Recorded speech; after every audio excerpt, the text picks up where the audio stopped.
Marketing, the podcast.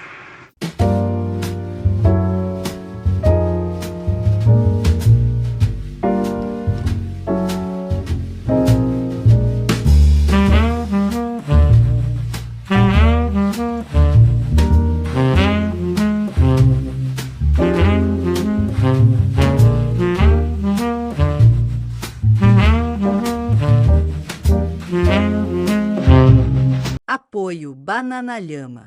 Inteligência artificial, criatividade de verdade e soluções reais para transformar seu marketing. Chega de perder tempo criando conteúdo, nós fazemos isso por você. Saiba mais em bananalhama.com. Fala pessoal, estamos aqui em mais uma noite de podcast. Bruno, aqui o host do Marketing The Podcast, mais uma noite de trabalho intensa e que o Bruno busca jogar um videogamezinho no final da noite para ele relaxar, para ele esquecer do mundo, esquecer das dívidas, boletos vêm e a gente usa o videogame para esquecer deles. Na verdade é essa, e ultimamente eles estão virando um boleto também. Então basicamente é isso. Mas poxa, a gente começa aqui uma série muito especial, tá? É uma série que eu queria trazer há muito tempo, devido ao mercado que está nem em ascensão, é um mercado consolidado e que só cresce, muito maior até que Hollywood, para quem não conhece tão bem. Então eu começo minha série especial aqui falando de comunicação, negócios nos games, eu um apaixonado por videogame, e aí eu trouxe aqui referências, né, para isso também, trouxe uma das principais referências, LinkedIn Top Voice na área, e que fala bastante aí dessa bandeira que eu sempre levantei. Agora fazendo uma rápida introdução, trouxe aqui o Carlos Silva, com mais de 25 anos em marketing de games, lidera a Go Gamers SX Group e coordena pesquisas importantes como Pesquisa Game Brasil e Geek Power. Planejou mais de 300 campanhas para Warner Games, EA e outros gigantes, trabalhando com franquias icônicas como FIFA e Star Wars. Inclusive, se eu jogar meu FIFA hoje. Como consultor especializado, desenvolve projetos para marcas como Itaú e Red Bull, além de coordenar eventos como Brasil Game Show e CCXP, que eu sou o cliente que está ali sempre. Carlão, bem-vindo, cara, ao Marketing The Podcast. Boa, obrigado, cara. Valeu, Brunão, pelo convite aí. Prazer estar aqui.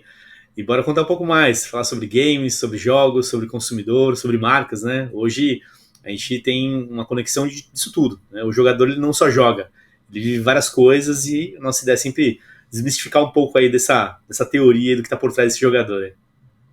Vambora, e você aqui, cara, tapete vermelho, pegue aí o seu controle aí do Nintendinho aí, Player 2, e vamos aí conversando bastante. Hoje, inclusive, o Player 2 sou eu, hoje o Player 1 é você, tô aqui, você sabe o quanto que isso é difícil, hein, Carlão, a gente entregar o nosso controle, chegou em casa, nunca o controle do dono do videogame, né, Carlão? É verdade, tem um segundo controle que é aquele dali que tá um pouco machucado, é isso que você joga, né? O primeiro controle é sempre aquele que é seu. Exato, e aquele controle quebrado para os filhos, né? Isso mesmo, né? Sem bateria para não estragar outro jogo, né? Vamos colocar só uma visão geral do episódio antes de eu perguntar um pouquinho sobre você, Carlos. Eu faço aqui uma pergunta e já deixo aqui antes de eu falar dessa visão geral do episódio, da gente tirar o nosso crachá. Eu falo bastante que a gente precisa fazer uma reflexão e falar, beleza, Go Gamers, mas quem é o Carlos Silva sem o crachá? A gente já tem aqui uma ideia do que gosta, de hobbies e tudo mais, mas vou dar um overview, vou te dar esse tempo aí para você poder falar e já voltar com essa resposta. Pessoal, eu acho que é muito legal a gente falar um pouquinho de dados aqui, dados que a gente coletou para esse episódio e uma visão geral do mercado, né? A gente vai falar aí que em 2022 o mercado de games ele movimentou 2,7 bilhões de dólares e espera 3,5 bilhões de dólares até 2025. Então, ou seja, agora em 2025, pegando essa pesquisa.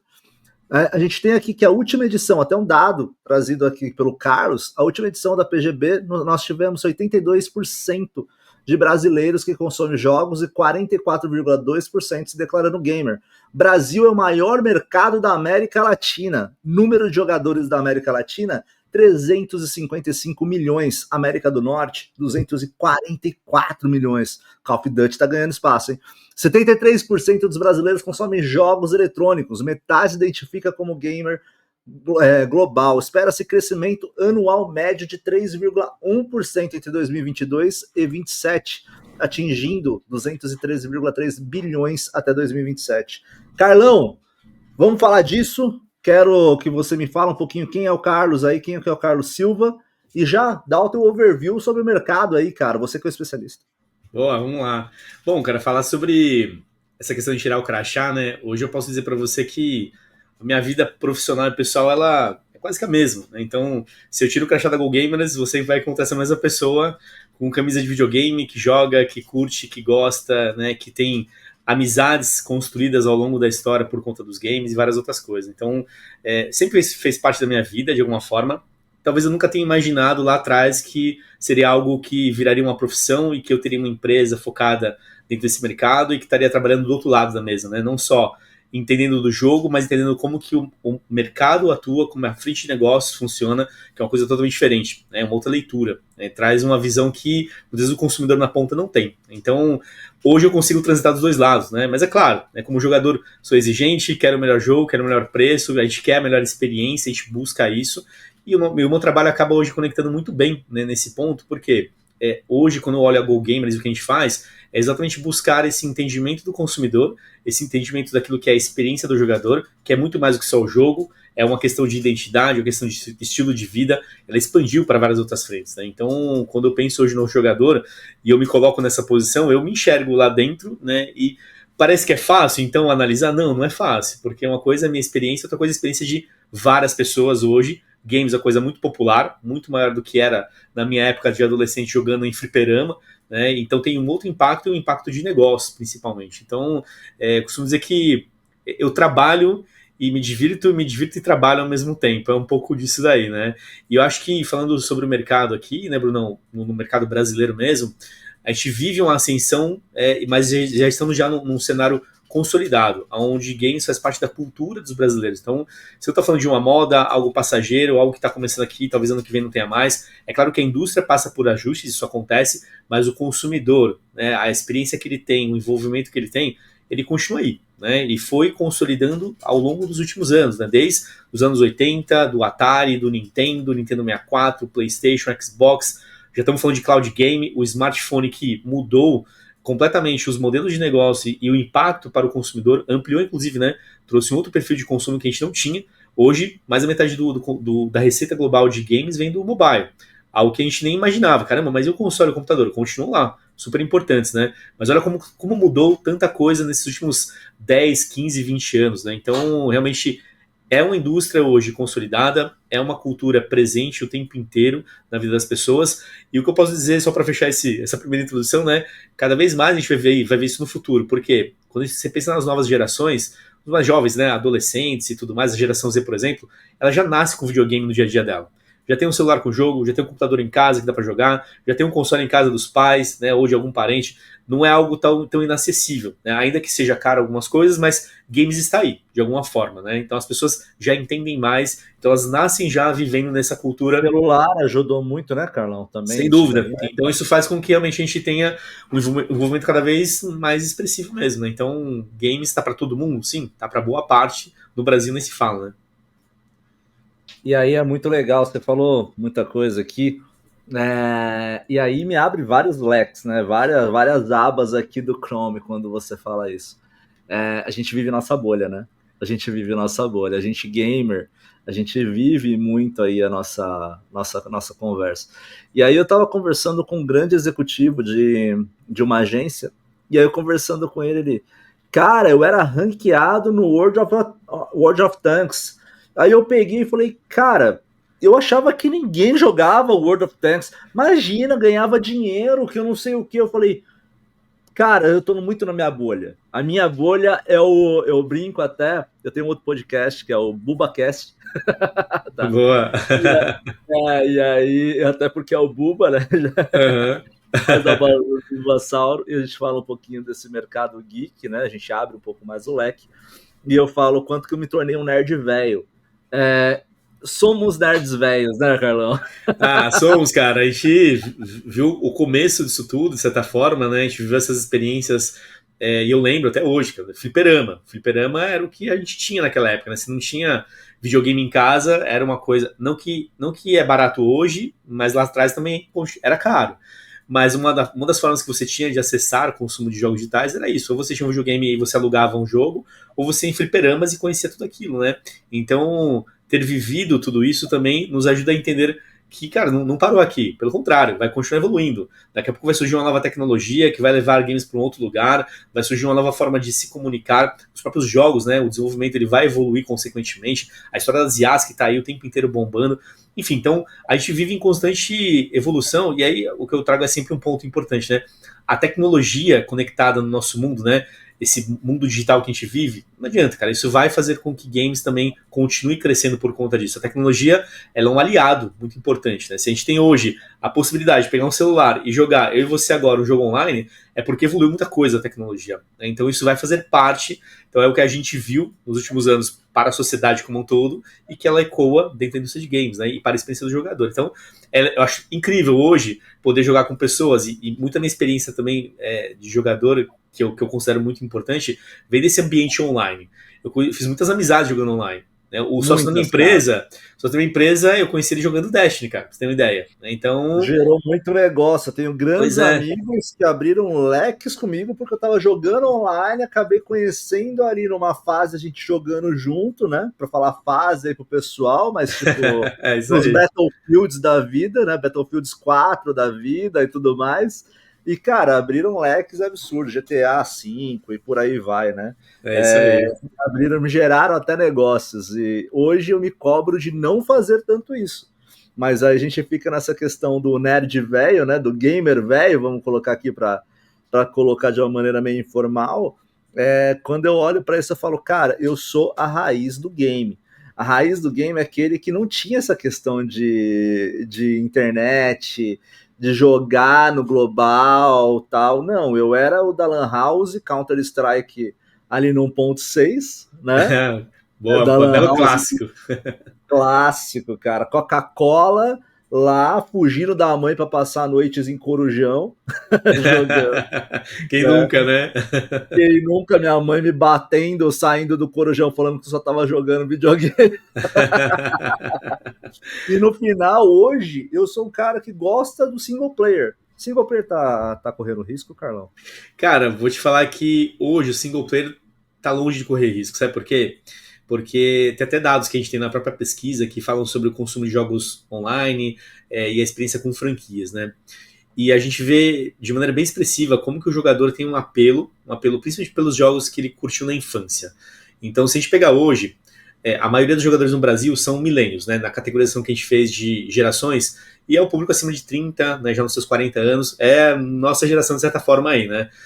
Então, a gente viveu essas experiências com jogos que não necessariamente eram todos online, né, com grandes franquias, desde um Sonic, um Mario, um Zelda e assim, Nintendo, né, os jogos da Sony também, enfim.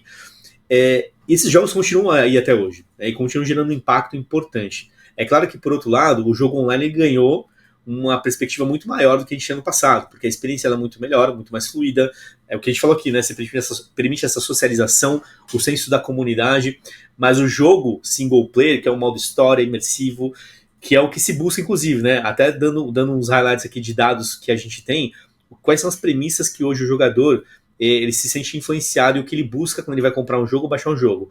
É um jogo que tenha bons gráficos, um bom multiplayer, uma boa história, bons personagens e seja recomendado pelos amigos, para ele poder jogar com os amigos. Então você vê, se a gente olhar esse leque de opções aqui, você tem o single player aqui também, boas histórias, bons personagens, é o que a gente está vendo o mercado entregar em alguns casos, né? Então, acho que longe disso, né? Acho que o grande desafio que a gente tem hoje, independente se é um jogo single player ou multiplayer, é entregar boas experiências. Esse é o ponto.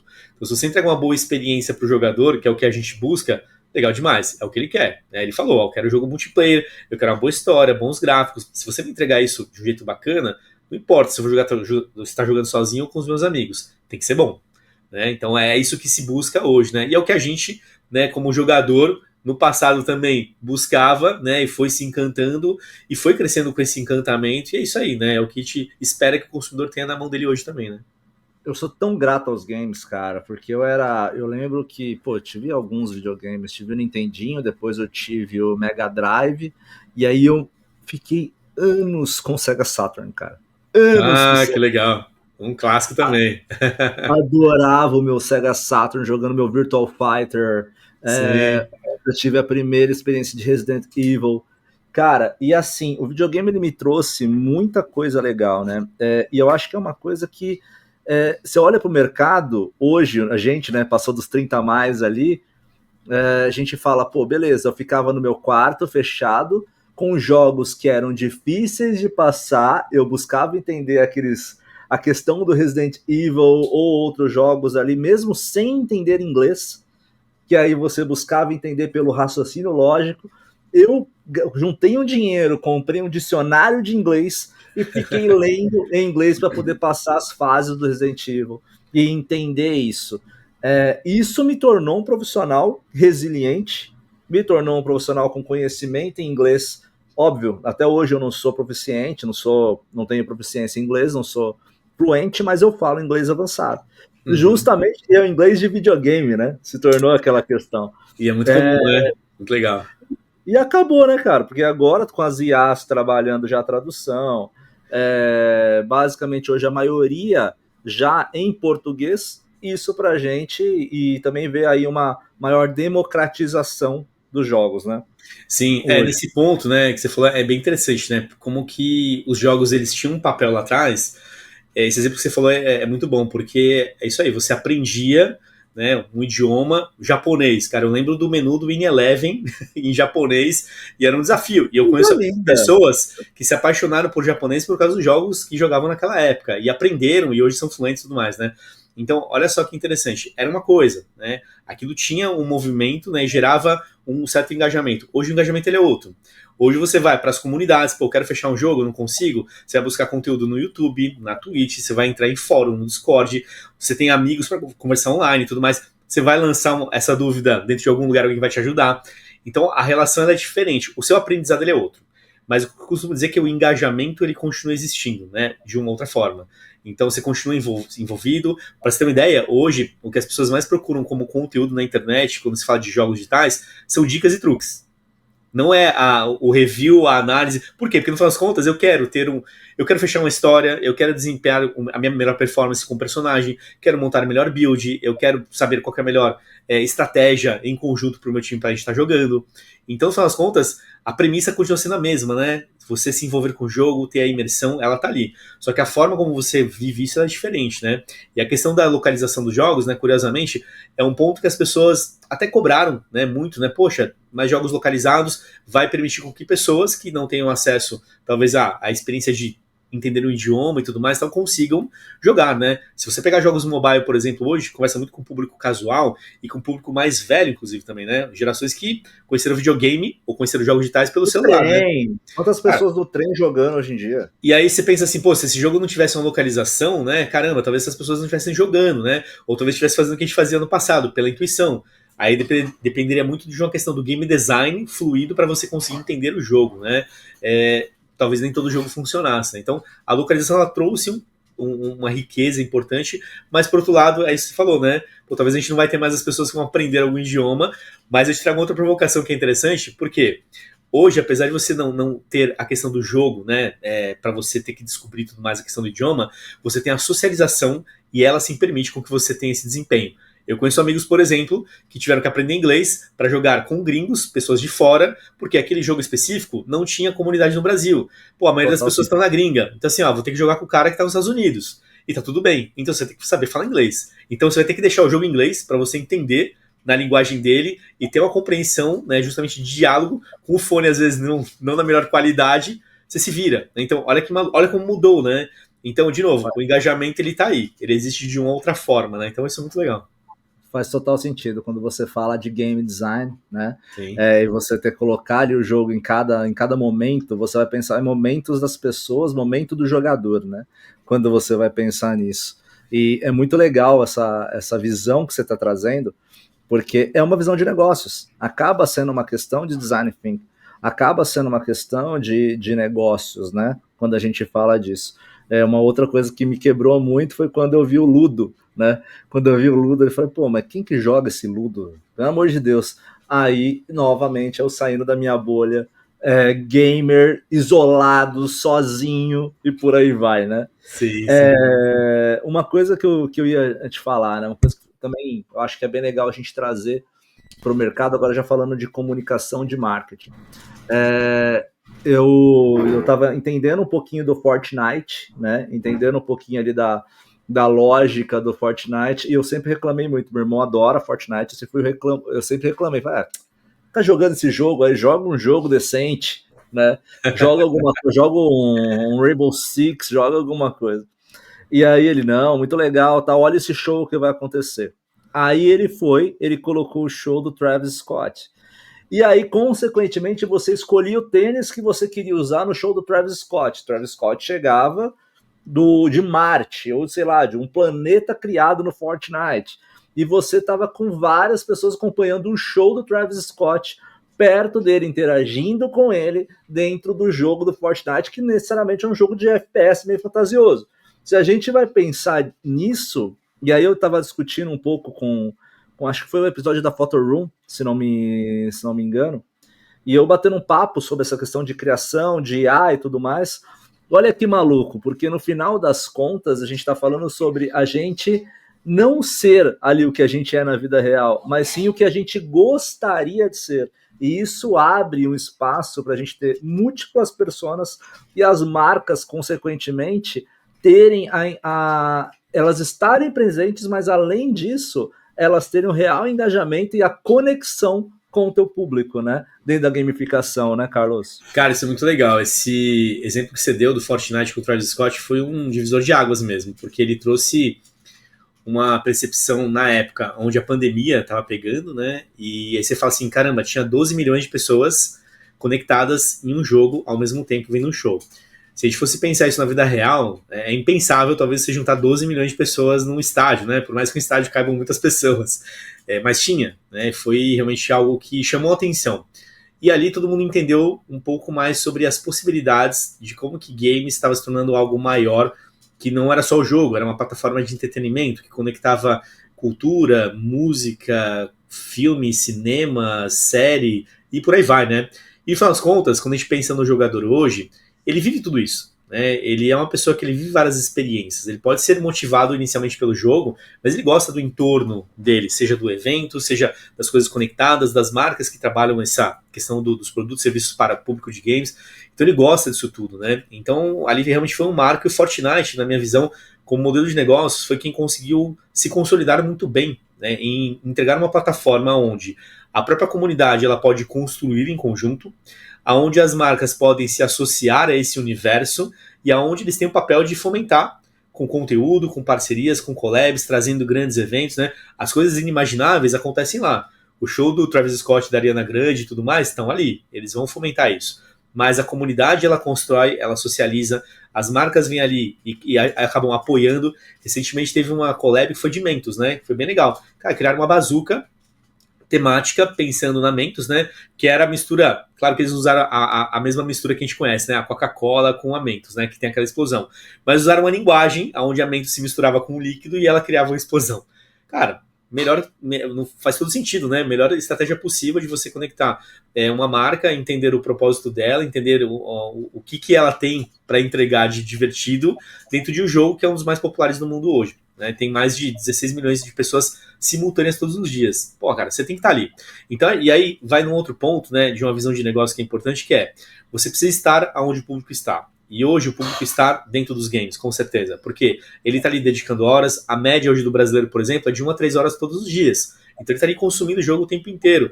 E hoje o nosso maior desafio, quando você pensa em marca, em produto e serviço, você precisa estar onde as pessoas estão. E pegar esse espaço de tempo e aproveitar. Então, se eu não estiver ali, pô, eu vou estar perdendo. Onde que essa pessoa vai estar? Quais são os outros pontos de contato, né? Então, games ganham um espaço no dia a dia das pessoas que você precisa estar de alguma forma, né?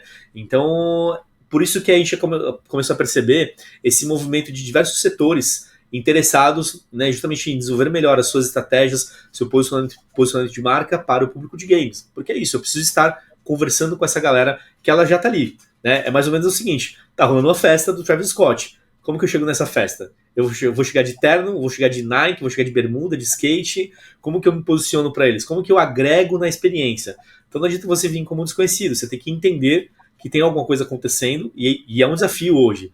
Isso que a gente faz, né? Esse, inclusive, é parte do nosso trabalho, desmistificar e entender o que é esse jogador. Porque uma coisa é jogador de Fortnite e outra coisa é jogador de Counter-Strike. São coisas, experiências diferentes, né? Então, como que você vai criar essa conexão, né? Então, acho que tem muita oportunidade, mas realmente esses produtos como Fortnite, próprio Roblox, Minecraft, criaram uma plataforma que eu costumo dizer que é o metaverso que deu certo. Porque é isso mesmo, né? Se a gente estava falando de metaverso há um tempo atrás, esses caras já estavam na frente há muito tempo, né? Então aí, até hoje. E é muito legal isso que você falou, se a gente olhar aqui pelo panorama de marketing, de comunicação, eu como especialista de marcas, né, apaixonado, especialista de marcas, eu sento aqui na cadeira de podcaster, né, a gente fala tudo, mas eu sou um brand manager aqui em formação eterna, né, eu brinco, porque no final das contas, marca é muito, até falando aqui para a audiência, acho que é bom vocês saberem, marca é muito sobre atenção. Né? Onde está a atenção do seu consumidor, né? E como que você. E são micro momentos. Aí quando o pessoal fala de experiência de marca, e eu tomo muito cuidado, Carlos, quando eu vou falar experiência de marca, porque parece que o mercado está buscando banalizar o que é experiência. E aí, quando você pega, você fala experiência, é o quanto a memória, né, daquela marca fica, como que fica a memória dessa marca nesses micro momentos que você tem. As marcas brigam por isso. Aí você está me falando numa bazuca de mentos. Se a gente vai pensar em várias outras situações com marcas.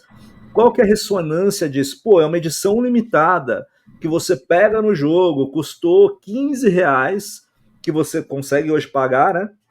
Para justamente ter, ou não, ou você ganhou por alguma questão ali, e você tem um item exclusivo que, olha só a ressonância. Então, minha bazuca de mentos, ela é exclusiva minha, onde eu vou jogar e mostrar isso ad eterno, enquanto o jogo estiver ali, mostrando a marca. Ou seja, qual que é a ressonância disso, qual que é a amplitude disso para a marca, né?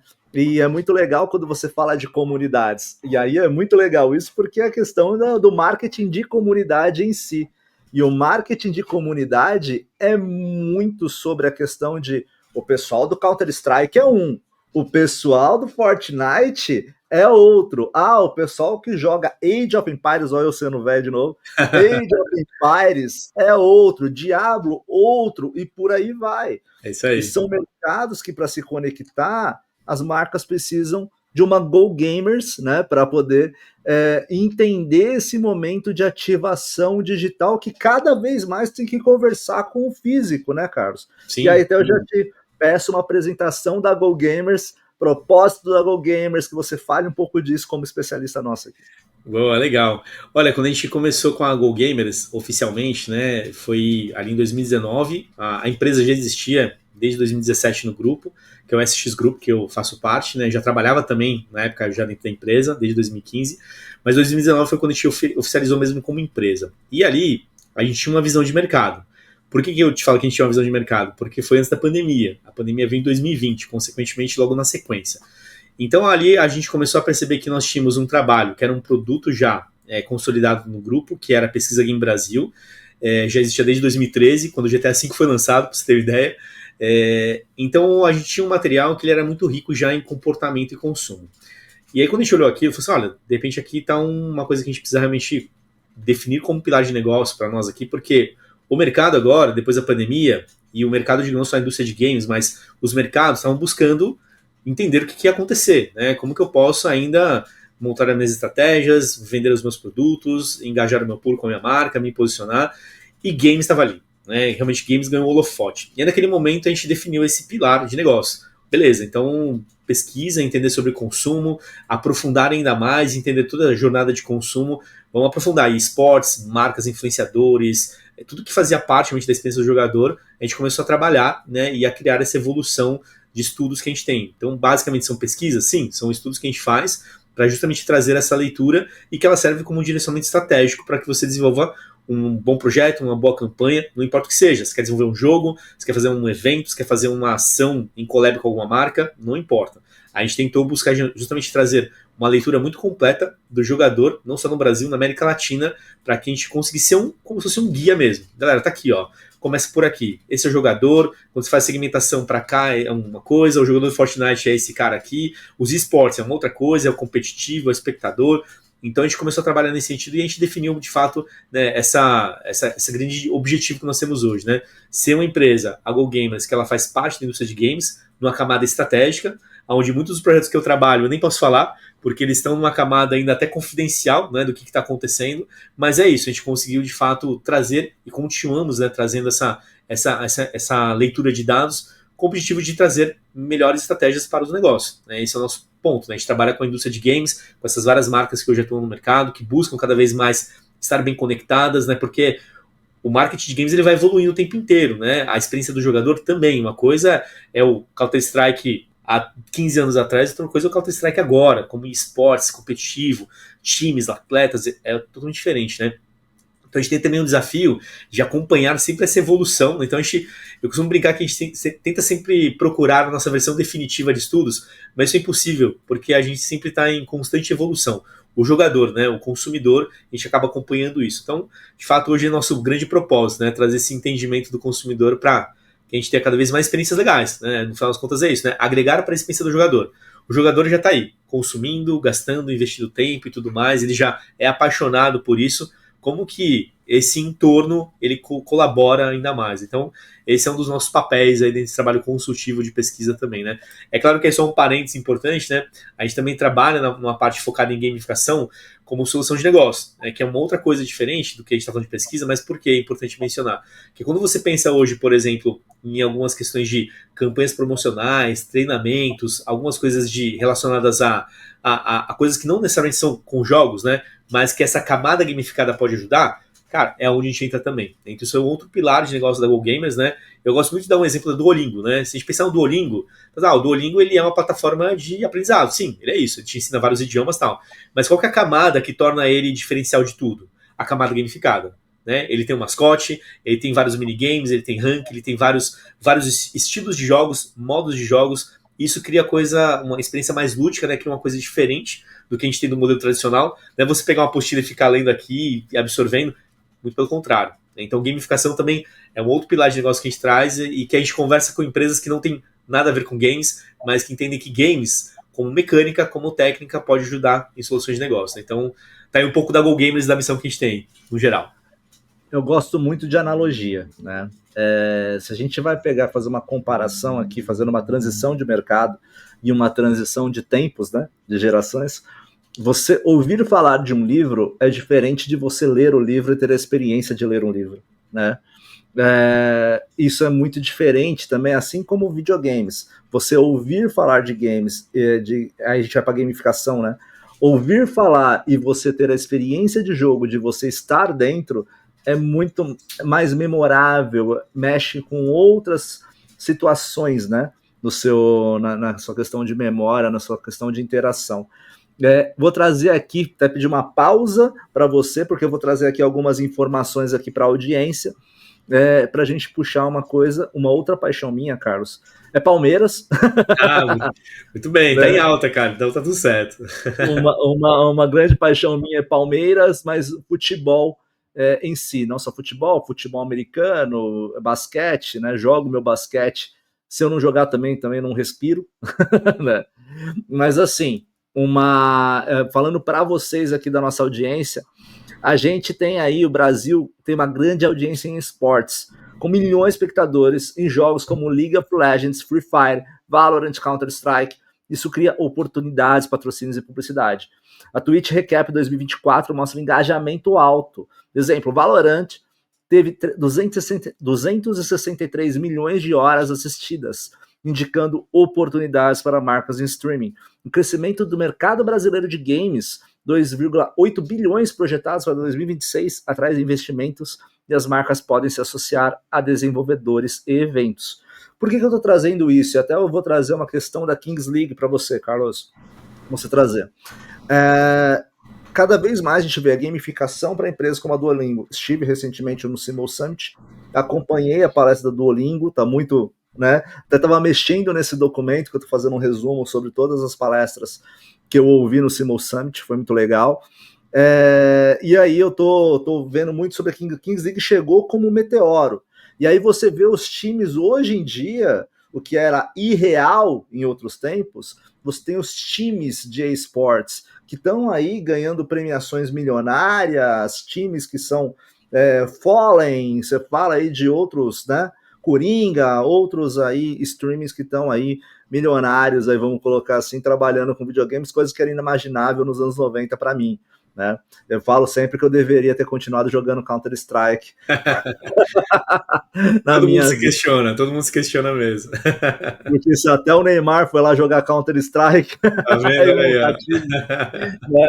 Porque assim, no final das contas, a gente está vendo que algo que é uma paixão nacional, é um orgulho nacional, e isso é uma questão minha, que eu acredito muito que a questão da cultura, tanto samba, futebol, e no Brasil é a cultura brasileira, muito disso, e o futebol está sendo revolucionado devido aos games, com a Kings League, que hoje tem patrocínios melhores até por vezes que um campeonato brasileiro e que está incomodando, né, com tanto investimento dos próprios jogadores do mundo afora, e o Neymar trazendo para o Brasil e tudo mais.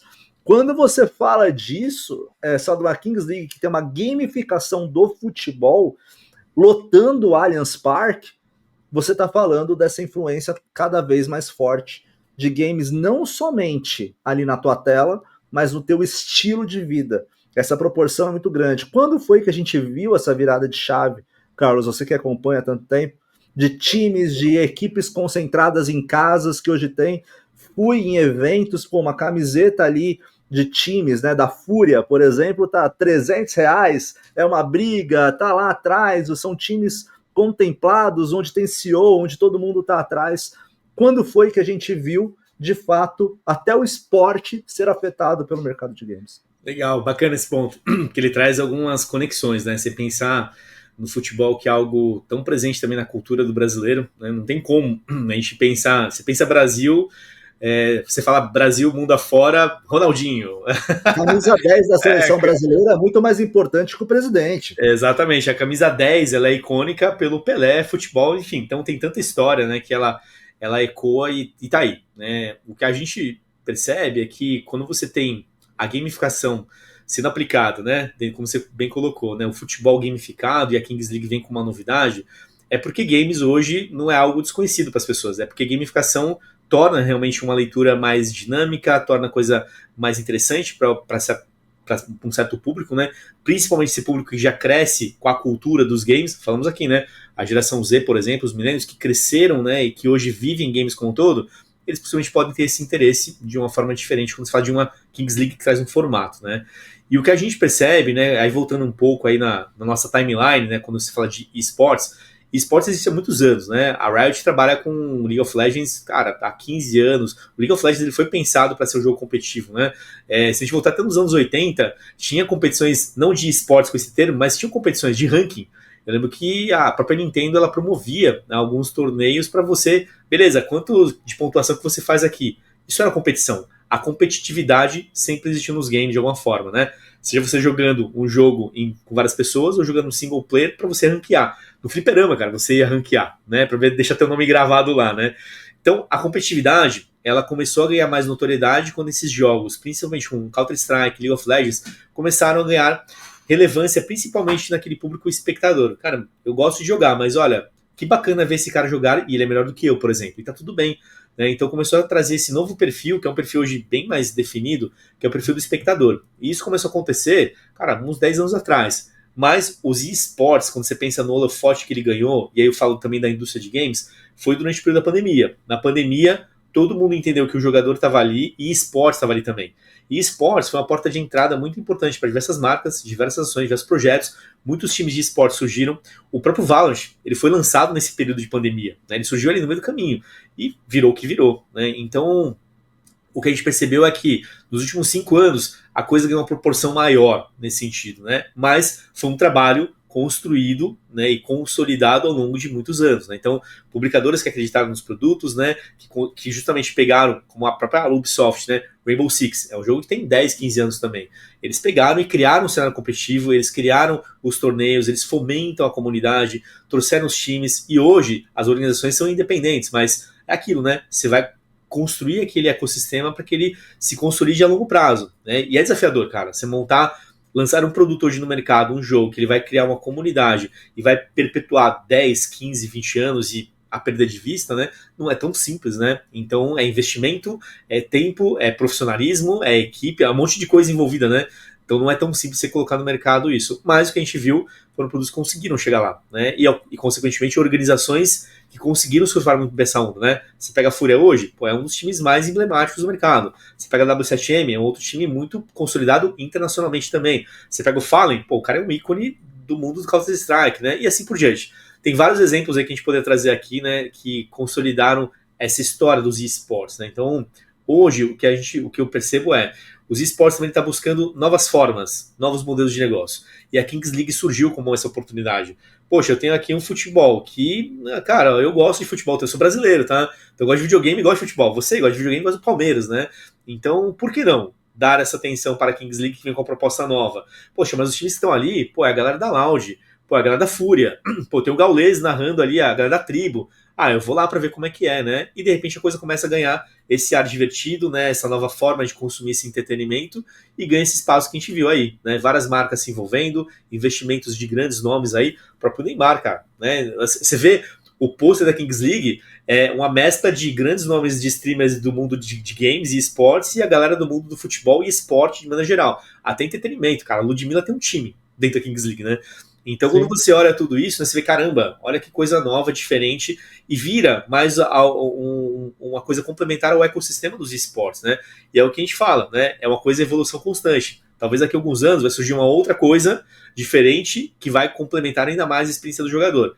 E o ponto importante é, quando eu penso como negócio, é como que eu vou mantendo o meu negócio sendo sustentado a longo prazo, como que eu crio novas possibilidades, Kings League, por exemplo, ou outras coisas que podem acontecer, né? E a indústria de games surfando um pouco dessa onda, né? Nesse caso, cara, a indústria de games não está conectada diretamente à Kings League.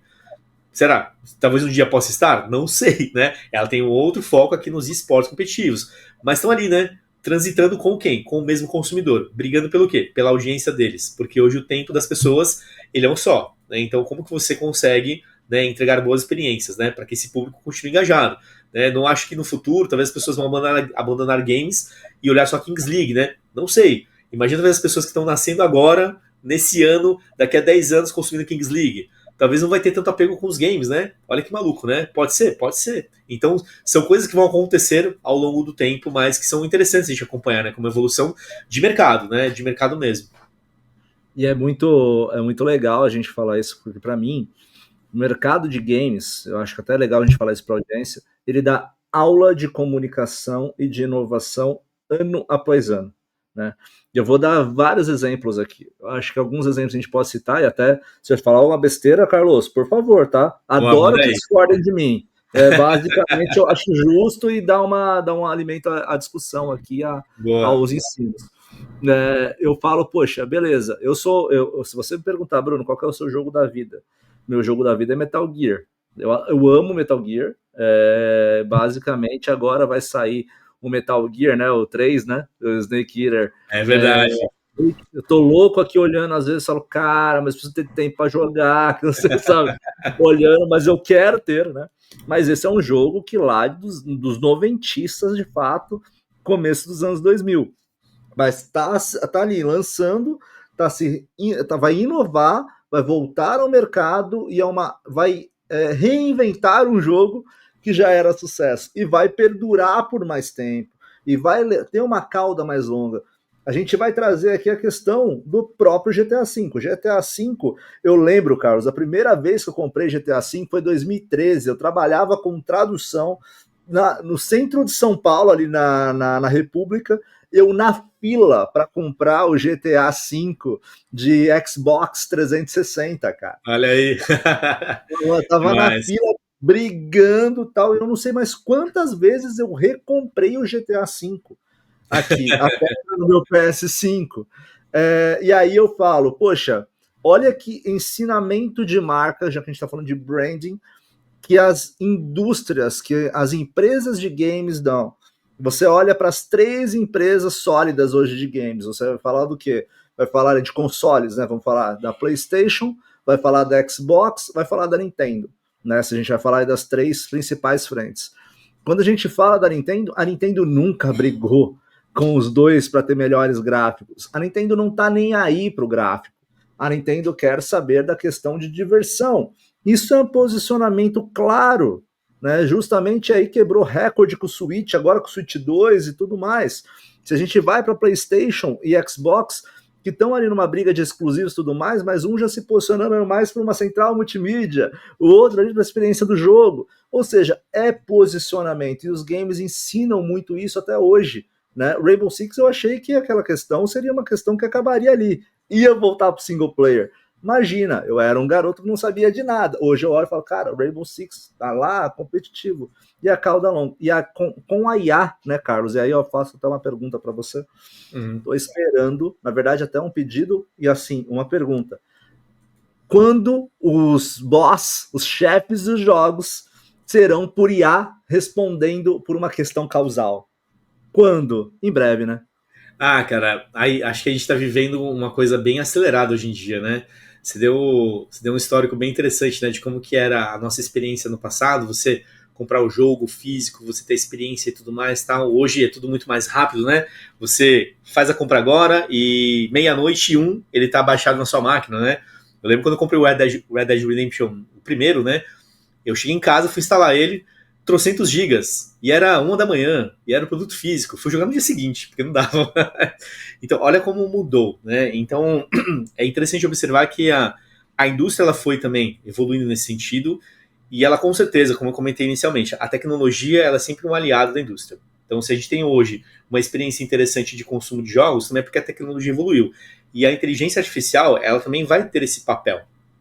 Existem várias preocupações e discussões hoje, né? Poxa, vai matar a questão criativa, vai perder aqui, vai perder ali. Acho que o grande desafio que a indústria tem é como que ela enxerga essa nova tecnologia e usa como apoio para as grandes mentes criativas. A gente não pode perder um Kojima da vida, sabe? Tem que ter pessoas que tenham essas mentalidades estratégicas da indústria. Isso vai continuar acontecendo, né? Não dá para você pegar e esquecer a galera que criou o Elden Ring, né? Então, é uma inspiração, né? São pessoas que tiveram a ideia, idealizaram, transformaram aquilo numa experiência, mas você pode usar a tecnologia para te apoiar nesse sentido. Então imagina, no futuro, você tem um jogo onde você vai comprar o seu GTA, eu vou comprar o meu, só que a minha experiência vai ser totalmente diferente da sua, porque o que vai moldar a história vai ser a IA que vai justamente entender como que é o seu comportamento, aonde está mais, aonde está menos. Né? Isso vai ser uma evolução de tecnologia, de processamento, de hardware, dessa leitura rápida da IA, para que a experiência continue sendo fluida, né?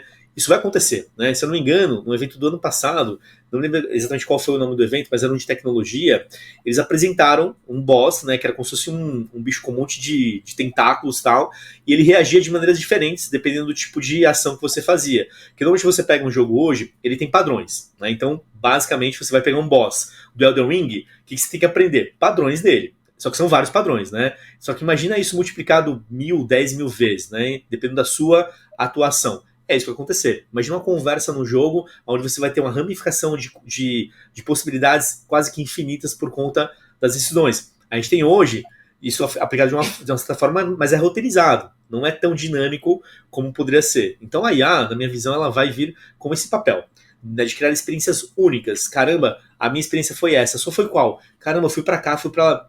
Mas dá pra fazer? Não vai dar pra fazer. Porque vão ser coisas diferentes, experiências diferentes, né? Então, eu acho que esse é o grande desafio que a gente tem, né? Hoje, a indústria entender que a IA ela vai ter um papel de apoio e não cortar ou não otimizar custos nesse sentido de que, esquece agora programador, esquece as pessoas criativas. Não é essa ideia. Não acho que esse é o caminho, né? O caminho é, de novo, pensar como tecnologia para contribuir para a experiência do consumidor, né? E você ter todo esse background aí de apoio, assim como você tem hoje, né, na questão de desenvolvimento. Você faz um jogo hoje, tudo bem, um jogo AAA demora muitos anos, né? Tudo bem, GTA é uma coisa à parte, né? 2 bilhões de dólares, mais de 10 anos de história para ser feito. Beleza. 2 Mas, bilhões, jogo mais caro da história dos games, né? cara, maluco, né? Mas é isso, né? Uma fortuna assim que você montaria um prédio gigantesco em Dubai. E, aliás, eu até vi esses dias, fizeram um comparativo, né? O quanto 2 bilhões equivale no mundo hoje. É tal, o prédio em Dubai aqui, tal construção enorme em tal lugar, coisa de maluco, né? Então, o que eu vejo é que a IA, ela vai ajudar, vai ser esse apoio. Possivelmente ela pode otimizar tempo, sim. A gente ganha tempo no nosso dia a dia mesmo, né? De produtividade. Então, ela pode ajudar programadores, pode ajudar a tentar compilar ideias de uma maneira mais rápida. Então, talvez o time de produção ele possa ser menor. Talvez a gente esperar 10 anos para o próximo GTA, de repente vai ser 5, de repente vai ser 4, né? Acho que vai ter toda uma mudança, principalmente na cadeia produtiva, como que a IA vai contribuir para isso, né? Mas é um processo importante. Eu tenho uma expectativa, né? Porque a gente quer, de novo, que a experiência seja sempre inovadora e a melhor possível para a gente, né? E sem dúvida a IA pode ser dessas novidades, né? Que pode contribuir. Tem um grande amigo, minha roda de amigos é de gamers, né? Todo mundo viciado, um tá viciado em ads, outro, pô, tá no Legal. jogo igual eu. Por aí vai, ads tá aqui, eu acho maravilhoso. Inclusive, eu quero fazer uma reclamação à indústria de games aqui, aproveitar, falar, eu quero meus jogos de volta, tá? Eu quero a minha caixa de jogos com encarte, eu quero pagar 200, 300 reais, mas eu quero meu encarte, né? Como fala um grande amigo meu, um abraço, inclusive, Olímpio, ele fala, sou fã, quero service. É verdade, é porque isso é uma das mudanças também, quando você pensa tanto na experiência do jogador, quanto no modelo de negócio, né? Tá aqui, ó, também tem os meus aqui embaixo, acho que dá pra ver aqui, ó, todas as caixinhas físicas, porque é isso aí, a gente viveu isso, né? Mas, hoje, a percepção de consumo do entretenimento, ela mudou, né? Então, hoje você tá, quando a gente olha outras indústrias, você pega a indústria da música, beleza, ainda tem vinil, tem CD, tem DVD, você tem contra. Mas não é hoje a grande produção que acontece. Hoje é streaming, né? Você vê no audiovisual, é a mesma coisa. Mas o audiovisual, ele não matou o cinema. A experiência do cinema continua sendo incrível e tá lá, né? Se posicionou muito bem, conseguiu estar presente lá. Mas, por outro lado, você tem uma experiência hoje onde as pessoas pagam acesso para ter conteúdo, né? E games talvez vai passar por isso também, né? Ou já está passando por essa questão. Só que já não várias discussões, né? Porque é isso aí, você compra um produto, você quer ele para você, né? O gamer tem muito disso, né? Você quer a caixinha aqui, ó, você quer ter isso daqui na mão, que isso aqui é seu, né? E você joga a hora que você quiser, você leva para onde você quiser. O futuro, então, na verdade, eu vou pagar um acesso a uma assinatura e isso aqui eu vou ter um tempo determinado e isso vai morrer e vai ficar na minha memória, vai ficar gravado no YouTube da vida, por exemplo, talvez seja isso, né? Mas gera muita discussão, né? Acho que a gente ainda vai rodar muito nessa esteira aí para ver o que é o melhor, seja para a indústria de games, porque consequentemente a gente entende que quando você pensa no modelo digital, ele traz muitos benefícios, né? Esse é um ponto importante, tanto para o consumidor quanto para a indústria também, mas por outro lado você tem que entender que tem coisas que, cara, talvez sejam um pouco difíceis, né, de acontecer. Então hoje, por exemplo, você pega um streaming de jogos, beleza, eu assinei aqui um pacote de serviços que ele me permite acesso a uma biblioteca de jogos. Legal, esses jogos não são meus, eu tenho acesso a eles, eu vou jogar. Mas a experiência é boa, ela é bacana, ela me entrega o mesmo que isso aqui entrega, por mais que eu não tenha que ter um PC gamer aqui gigantesco na minha casa, ele funciona. É um processo de evolução também, né? Então acho que a gente tem muitas discussões em cima disso, acho que o produto físico ele vai viver ainda durante um tempo, né? E acho que o produto digital ele já se consolidou. Esse é um ponto. Eu vi essa virada de chave. Quando eu comecei a trabalhar na indústria de games, né, a maioria dos produtos que a gente lançava eram produtos físicos. E a gente viu essa virada de chave ali em 2017, 2018. Olha, algumas publicadoras já não tinham mais o produto físico, a Capcom mesmo. A Capcom há muitos anos já não tem mais o produto físico, é tudo digital, né? Mas ainda assim você compra e tem um acesso a ele e ele é seu, né? Então tem essa questão. Agora, o futuro é eu assinar um serviço e eu contratar uma licença de uso desse jogo e eu tenho aquilo por um tempo. Qual que é esse tempo? Vale a pena o preço? Isso é alguma coisa que vai contribuir para a minha pessoa como experiência, como fã de games? Ou não, eu não quero isso. Então, são muitas discussões, cara, polêmicas, que a gente sabe, né, mas que tem que acontecer e vamos ver, né? Acho que no curto prazo ainda vamos ter muitas caixinhas por aí, tá? Acho que a gente vai ter essa oportunidade. Mas que o mundo dos games ele é digital, com certeza ele já é, há muito tempo mesmo. E tem falas polêmicas, né? Totalmente politicamente incorretas, como eu posso estar errado, mas pelo que eu vi, um pouco da matéria, era o criador do Minecraft, né? Que soltou não tenho nada contra a falsificação, quando eu vi que os jogos não são mais nossos, né? Pois é, olha só, cara, que polêmica essa aí. Polêmica pura, né? E é um grande nome do mercado falando, né? Um pouquinho disso. Eu acho que tem bastante. Acho que tem muitos itens aqui para a gente falar sobre isso, né? Eu acho que é muito legal quando a gente fala até de momentos, né? Como que cada vez mais todo mundo achou que, poxa, o portátil, o PSP morreu, mas aí vem aqui o PS5 e lança aquele PS5, nem sei o nome, é o PS5 meio. O Portal, né? É o Portal que O você. Portal. Hoje eu tive um grande, até uma história engraçada, um grande amigo que eu tava conversando com ele falou, cara, comprei um Portal. Eu falei, por que você comprou um Portal? Porque minha mulher não deixa quieto jogar. Não me deixa quieto jogar, eu vou pra cama jogando, que é o momento que eu tenho. A mobilidade, né, cara? Porque isso é curioso, porque você pensa na questão do jogo portátil, que é isso que você falou. A PSP morreu, puta, já era. Nintendo 3DS, quem teve, já foi aquela Game Boy. Eu vivi a época do Game Boy, achava incrível, né?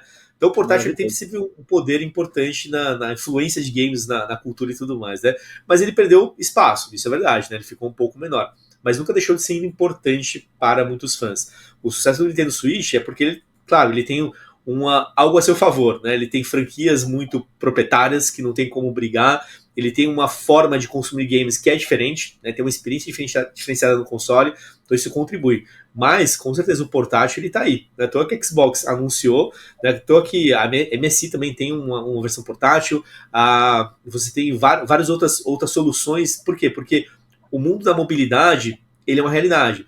Porque você precisa pensar, antes de pensar no produto, né, no negócio, tá, pensa no consumidor, pensa no comportamento das pessoas. O celular, ele não tá aí à toa, né? Ele ganhou esse espaço porque você pega, coloca no bolso, ele é mais importante que a sua carteira. Ele é mais importante talvez que a chave de casa. Né? Porque, talvez ele tenha até a chave de casa, né? Se você tiver uma fechadura digital, ele tá no celular, né? O Xiaomi com a linha dela, linha Poco, que é uma linha voltada. Isso, chegou agora. É isso aí. A Razer tem um também, não tem? Se eu não me engano. A Razer não me recordo agora. Eu sei que tem o da Rogue, né? O próprio Rogue Ally, né? Também. Que aí vai ter o Xbox Rogue Ally agora também. Enfim, então tem um monte de solução nesse sentido. Mas por quê? Porque a mobilidade do celular, ela tá aí. E o que se cobra? Poxa, eu quero uma experiência ainda melhor. E talvez o celular ele não consiga entregar isso. Então, pô, beleza, então deixa eu ir num nível maior. Mas aí também é a questão de você entender que você vai estar conversando com um público diferente. Por quê? Você pega esses portáteis aí, não são mais tão acessíveis quanto um celular. Não que o celular seja barato, tá? Ele também é caro. Dependendo do tipo de celular, né? Então, é um investimento. Então, o que a gente percebe é que a indústria ela está percebendo muito desse comportamento hoje do público querer. Cara, eu quero levar meus jogos para qualquer lugar, né? Mas não quero levar o meu PC Gamer que custa 50 mil reais aqui, ou o notebook, ou o meu PlayStation 5. Não dá. Como que eu faço isso, né? Então, o Portal, por exemplo, é uma extensão disso, né? O exemplo do seu amigo ele é excelente, porque, ó, eu tenho que imaginar, eu falo por mim, pô, eu tenho um filho de 3 anos, pô, não dá pra você sentar aqui e ficar jogando horas. Então, às vezes é isso, você pega o Nintendo Switch, leva pra sala, tá junto com ele e tudo mais e tal, ou no momento rápido que você tem ali, você consegue jogar alguma coisa. É isso, né? Então a indústria ela está olhando esse comportamento que ele acontece, e aí, de repente, portáteis vieram com tudo, né? Na verdade, eles sempre estiveram ali. Talvez agora ele está conseguindo se posicionar, ou está procurando se posicionar, tá onde que eu me encaixo na jornada das pessoas, né? Nos hábitos que hoje as pessoas têm, né? As pessoas têm pouco tempo. É seu amigo, cara, tem pouco tempo. Então, assim, bora, vou te entregar uma solução para isso, né? Toda solução que a gente tem hoje de tecnologia, de qualquer tipo de produto, qualquer segmento, ela sempre vai olhar um gap do mercado, ou um gap das pessoas. Qual que é o seu problema? Tá, meu problema é esse? Pô, beleza, vou tentar suprir isso, né? Esse é o grande ponto, né? Então, o celular, ele cumpriu essa missão, né? Os portáteis, talvez, vão ter uma outra missão. Agora vai depender de como vai ser esse posicionamento, né? Ainda são produtos muito elitizados, porque não é barato, cara, é um negócio caro, enfim, então... Mas tá aí, né? Nunca deixou de ser importante. Vou contar um segredo aqui para mais de 3 mil pessoas que ouvem a gente. O meu Switch está aqui na minha mochila, né? Eu ganhei uma mochila da minha mulher. E aí eu falei, pô, mochila grande, legal, cabe o Switch. É a coisa mais importante, tá vendo? É isso aí, velho. Eu coloquei ali o computador, o meu tablet, o Switch, ele tá ali porque, tô lá, vou caçar Pokémon. É excelente, cara. E aí você leva pra qualquer lugar. Pô, é ótimo, isso aí. Sacada da Nintendo maravilhosa, e por isso que foi, acho que, se não me engano, o console mais vendido, né? Sim, eu entendo. do... Sim, da Nintendo mesmo, ele é um dos mais. Tá no tier list ali de top 3 mais vendidos, né? E o Nintendo Switch tá numa velocidade, o 2, né, agora tá numa velocidade também gigantesca, né? Bateu recordes de vendas aí, da pré-venda aqui no Brasil, né? Saiu a primeira pré-venda e esgotou, saiu a segunda e esgotou. E é isso, né? Realmente a gente vê que o poder que a marca tem, né? E como que o jogador, né? Esse é um ponto importante para mencionar, né? Como que o jogador, ele é apaixonado e ele vai encontrar alternativas. Poxa, beleza, realmente não é caro, não é barato, é caro, mas sempre foi caro. Esse é um ponto, né? O que a gente imaginava talvez no futuro é, poxa, a indústria está expandindo, está impactando mais pessoas, então está ganhando mais dinheiro, talvez a gente vai ter custos menores, mas também várias coisas foram ficando mais caras. A própria tecnologia é mais cara, a própria hora de trabalho das pessoas ela é mais cara. Tem muitas coisas, cabem muitas discussões também nesse ponto de é mais barato, é caro ou não é e tudo mais, né? Mas é inegável que hoje, mesmo sendo caro, o público que consome essas plataformas, ele tá ali, ele tá disposto, porque ele sabe que aquilo vai agregar para a experiência dele. Cara, vai ser legal. Eu quero meu Nintendo Switch porque eu quero ver aquela experiência, eu quero jogar, eu quero lembrar da nostalgia de jogar um Mario Kart, por exemplo. É isso, né? Então, a Nintendo é mestre em fazer isso, né? Em conseguir encontrar esses gatilhos, né? Seja emocionais, que engajam as pessoas e que ela vai olhar, ok, é caro, mas eu vou fazer isso porque eu quero jogar, eu quero curtir isso. Acho que esse é um ponto importante. As pessoas decidem curtir alguma coisa, decidem experimentar aquilo, e o preço nessa hora se torna subjetivo. Porque é isso, né? Você pode falar assim, olha, se você falar para mim, olha, eu comprei um Nintendo Switch aqui, eu paguei R$4.500. Eu vou entender você, porque eu vivo essa experiência. Talvez alguém de fora, como assim você pagou R$4.500 num negócio que é desse tamanho para você jogar? É isso mesmo? Pois é, né? Do mesmo jeito que pessoas compram carros caros, compram roupas caras e tá tudo bem, né? Acho que são escolhas, né? Enfim, muita discussão aí também. E aí, a gente ainda está deixando de fora algumas coisas que a gente tem que falar num segundo episódio, ou aqui nessa série ainda, que eu até te convido para voltar, tá? Ué. É uma série de 5 episódios, quero que você esteja aqui, caso você aceite, também com outros nomes do mercado, Legal. que é um público qualificado. O que as marcas buscam muitas vezes? Público qualificado. E é um público que vai, se paga ali 4, 5 mil reais num videogame, é um público que está disposto também a gastar lá dentro. É um público que está disposto a gastar com aquela marca nos seus elementos digitais. Às vezes eu vou lá, eu falo, beleza, é pouco, mas 5, 10 reais que eu coloco lá no NBA 2K para comprar meu tênis Nike. Para o meu personagem do 2K usar o tênis Nike, sabe? O que eu queria do Kobe, que eu sou fã e tudo mais. Então eu consigo ir na loja da Nike, dentro do meu NBA 2K, comprar o meu tênis que eu não tenho na vida real, né? É Por isso aí. 5, 10 reais, o tênis por 1.500. A gente não está falando, a gente está falando de um poder de compra grande, de um público com poder de compra grande. E outra coisa, a gente acabou não falando aqui de computador, acabou não falando de tablet, acabou não falando de experiências fora.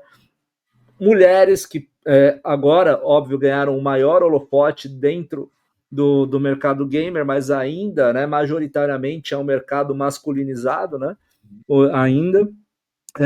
E outra coisa, também outras gerações, né? A gente tá mudando, geração prateada, também como vai chegar ali, como que a gente vai adaptar jogos para a transição de transição geracional, tem uma série de questões.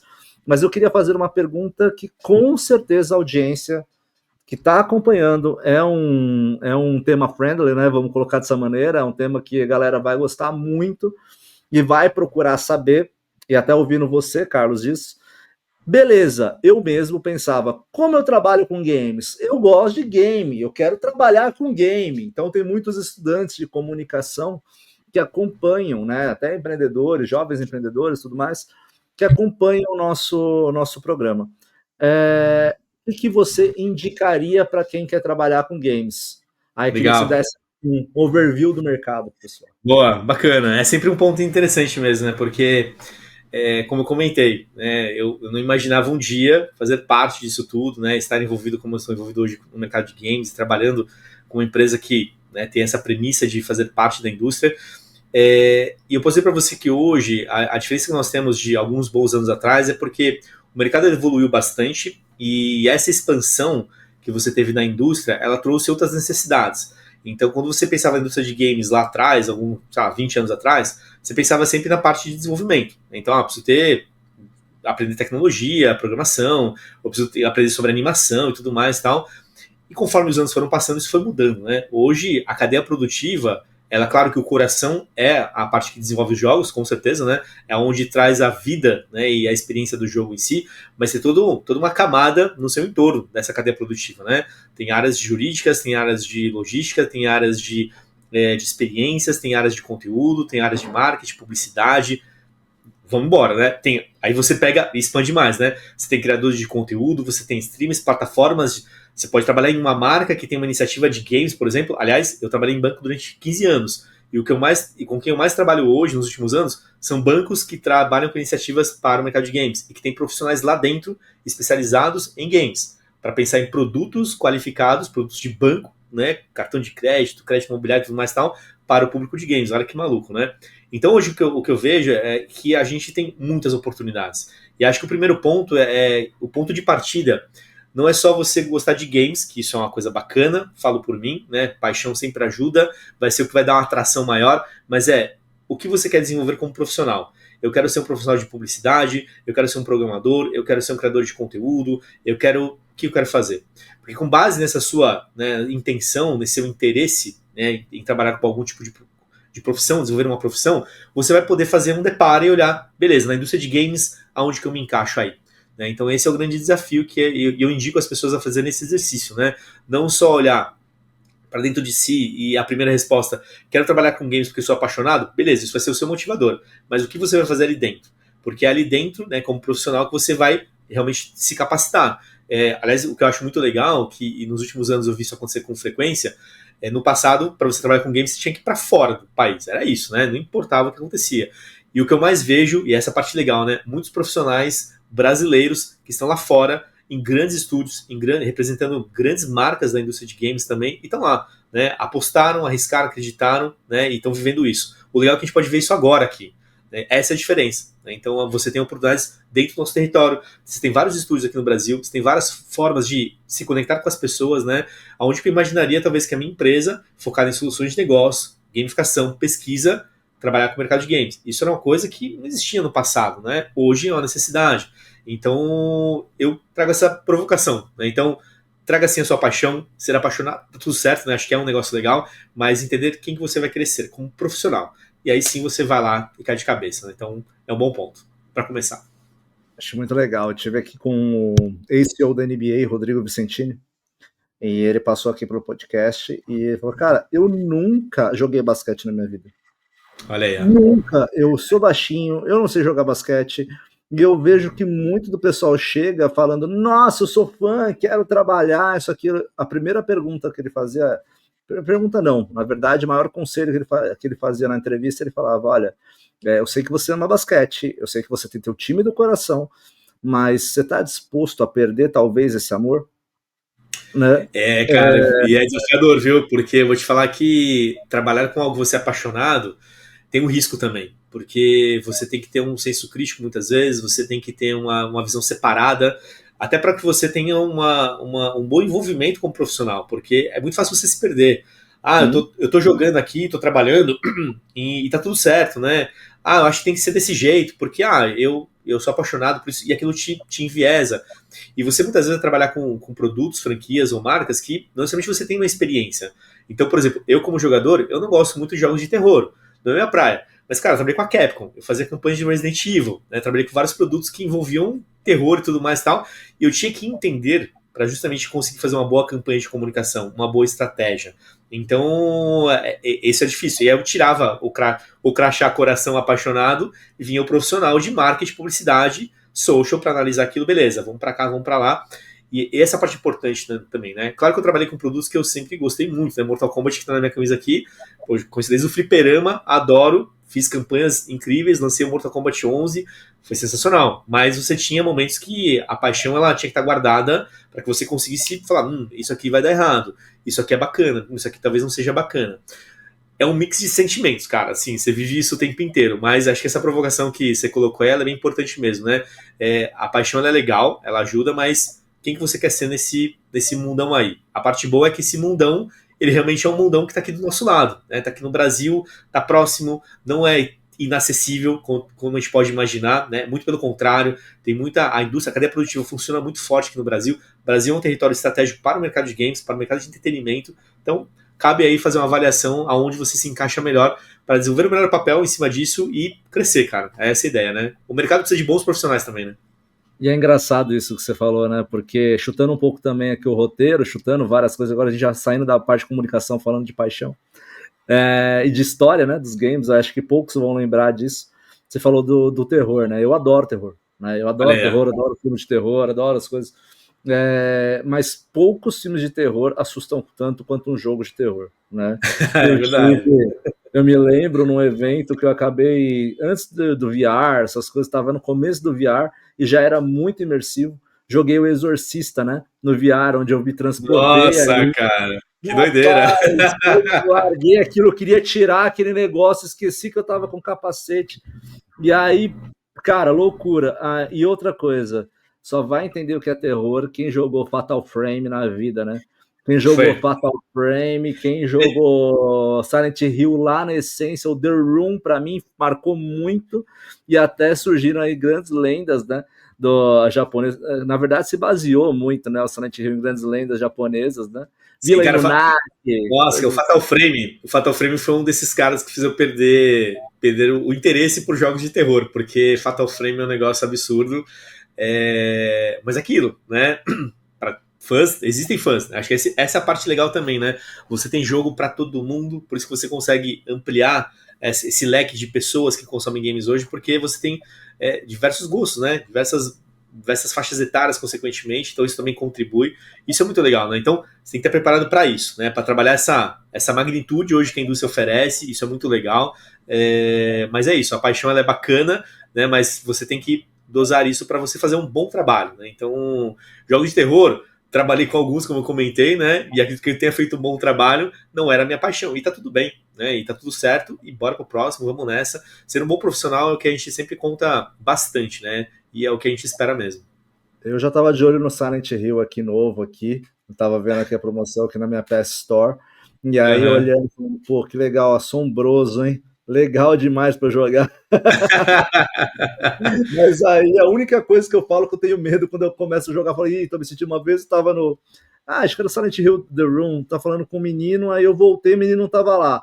Eita, olhei assim 3 horas da manhã, falei, quer saber? Vou desligar esse negócio aqui. Eu lembro uma história curiosa, cara. Tem um jogo de terror que eu não vou me lembrar o nome agora, que não era da Capcom. Se for de jogos de terror, fala alguns aí, pra eu me lembrar aqui. Cara, da Capcom. Não, pode ser de outras empresas, não é da Capcom, não. Quer ver? Deixa eu achar ele aqui.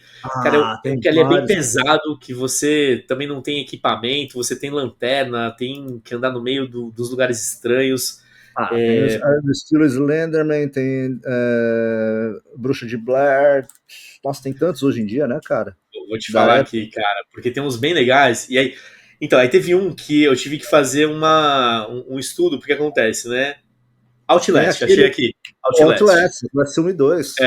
Então, cara, nessa época aí, eu tinha uma equipe, né, que a gente trabalhava, né, com alguns produtos e às vezes aparecia algum produto de parceria, né, nesse caso a Warner estava distribuindo o Outlast no Brasil. E aí tinha que fazer fazer uma análise do produto, fazer uma campanha, e a gente fazia também produção de gameplay. E só que a pessoa que trabalhava comigo, ele tinha medo, assim, mas muito, muito medo de jogos de terror. Ele falou assim, cara, eu não consigo jogar. Eu não vou conseguir extrair o jogo, capturar, alguém tem que jogar. Eu falei, puta, tá bom, beleza, eu vou nessa. E eu peguei esse jogo pra jogar, cara. E o único horário que eu tinha pra jogar isso, pra produzir as coisas, era de noite, né? Não dava durante o dia.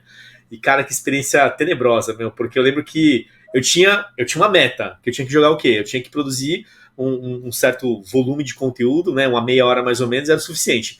Cara, mas ali eu tive que trazer o profissional pra valer, cara. Porque o jogo é tenebroso. E eu falei, vamos nessa, montamos, beleza, fizemos uma campanha, tudo certo, foi sensacional, né? Eu sou medroso, mas eu tô lá, igual um Gone Home da vida, aí já falando de indie, né? Um Gone Home da vida, que eu tô lá jogando, vi que não era nada de terror, mas eu entrando em quarto vermelho, tenso pra caramba. Enfim, tem uma série de questões aqui. Última pergunta, antes da finalização. Bate bola rápido, tipo de frente com o Gabi. O que videogames é pra você, Carlão? Cara, videogames hoje é minha vida, assim, se a gente for pensar, né? Porque ela transita entre o profissional e entre o pessoal. Então é isso aí. Show. Jogos que você indica, eu falo obras, mas hoje tem que ser jogo. Fala aí 2 jogos aí pro pessoal jogar aí. Boa. Olha, jogos que eu joguei recentemente, tá? Vou falar. O Death Stranding 2 me surpreendeu muito, achei sensacional. A maneira como ele tem muitas coisas diferentes, mas ele é incrível na sua concepção, muito autêntico. Acho que esse é um ponto Kojima, bacana. né? Kojima, cara, Kojima vale a pena dar atenção pra esse cara que ele é muito legal. Então, foi um jogo que eu joguei recentemente agora, tô jogando ainda, né? E achei muito bacana. E outro jogo que eu tô jogando, talvez muito pela minha experiência como pai, né? E aí traz uma outra leitura sobre jogos, né? Eu tô jogando o Astrobot agora, né? Terminando ele, inclusive, tô jogando com meu filho, ele fica vendo, o robozinho e tudo mais e tal. E é incrível, né? Me lembra muito a minha experiência como adolescente lá, o jogo mais fantasioso e divertido, que era isso aí, era brincadeira e tudo mais, era muito legal. Então, também é um jogo que eu recomendo demais. É claro que ele dispensa apresentações, né? Jogo premiado, todo mundo sabe que ele é bacana, mas eu recomendo porque você jogar mesmo, você entende por que ele ganhou o Game of the Year, por que ele é um jogo tão bem aplicado no mercado também, né? E tem jogo que a gente se sente uma má pessoa, né, cara? The Witcher tem esse poder, né? Verdade. Eu tinha uma missão lá que ele tinha 2 opções. Uma delas é jogar a criança no forno ou você, sei lá, deixar sua mãe morrer. Aí eu peguei e falei, sei lá, vou jogar a criança no forno. Aí tinha um fundo falso, forno, mataram minha mãe no jogo. Eu falei, nossa, eu sou uma péssima pessoa. Sacanagem, né? Aí foi trollagem. Aí eu peguei, assim, é muito, muito louco isso, né? Cara, vamos marcar outros episódios aqui. Acho que a gente tem muita coisa a falar. Acho que a gente não abordou ainda todo o lado da indústria, que hoje tem uma extensão até para o cinema. O cinema copia a indústria de games, né? Sim. Acho que a gente fala da cultura geek como um todo. Hoje tem uma cauda muito mais longa para a gente falar sobre isso. Até eu ia puxar aqui sobre a questão do marketing de local, quando a gente falou de Silent Hill e tudo mais, porque queira assim, queira não, os games fizeram um marketing para a cultura japonesa, né? Sim, bastante, muito tempo, né? Mas eu acho que fica aqui para o segundo episódio, terceiro ou até o quinto dessa série. Bora, chama aí, vamos nessa. Queria te agradecer pelo seu tempo. Pai, é difícil o tempo, né? Com pai e tudo mais, pelo dia a dia que a gente tem, eu como um profissional de comunicação sei disso. Quero te agradecer por todo esse tempo que você deu aqui pra gente, que você concedeu pra gente, e te convidar mais uma vez para voltar aqui quando quiser. Mais uma, mais 10 se você quiser. Boa, cara, vambora, cara. Acho que isso aí é um tema muito bacana de se conversar e trazer esse entendimento pro público, né? Que hoje games é muito mais do que só o entretenimento, é um mercado, é uma indústria, tem muita coisa legal, tem muita coisa para ser discutida, continua em evolução constante, né? E o nosso desafio é justamente entender isso. Vai ser um prazer enorme, cara. É isso aí. Monta os capítulos aí que a gente tem que falar e vambora, vamos aprofundando aí. Vambora, a gente vai pensar em alguns convidados também aqui. Bom, pessoal, finalizando mais um episódio aqui do nosso Marketing The Podcast, agora focando em esportes, games, essa série especial de 5 episódios. Muito bacana, muito contente aqui em falar de algo que eu amo, que me formou como pessoa, né? E trazendo o Carlos aí, que também compartilha bastante dessa história. E sempre lembrar vocês que a gente tem espaços abertos aqui para patrocínio. Então, você empresa que quer aparecer aqui no nosso podcast, nós temos espaços limitados, então tem lá na nossa mídia social nosso e-mail ali para vocês mandarem e-mail para a gente, a nossa equipe vai responder aí para vocês. Outro ponto importante, agradecer o patrocínio da iMade, né, da nossa Imperial Image aqui, que é a moda básica, né, nossas peças aqui de moda básica, que você está bem vestido tanto no trabalho quanto aí no seu dia a dia. Até depois a gente vai mandar aí para o Carlos as iMages dele, né, aí obrigado. Também. E agradecer a maior comunidade de marketing do Brasil que nos apoia, que é o Decimals Marketeer. Agradecer o Gustavo Stork e tudo mais. Voltamos em breve com mais um episódio Marketing The Podcast. Fica por aqui, um grande abraço e lembrem-se, frase mais interessante e mais importante que já disseram, só sei que nada sei, ou então um grande Sifu do nosso GTA V. Grande abraço e até mais! Marketing The Podcast.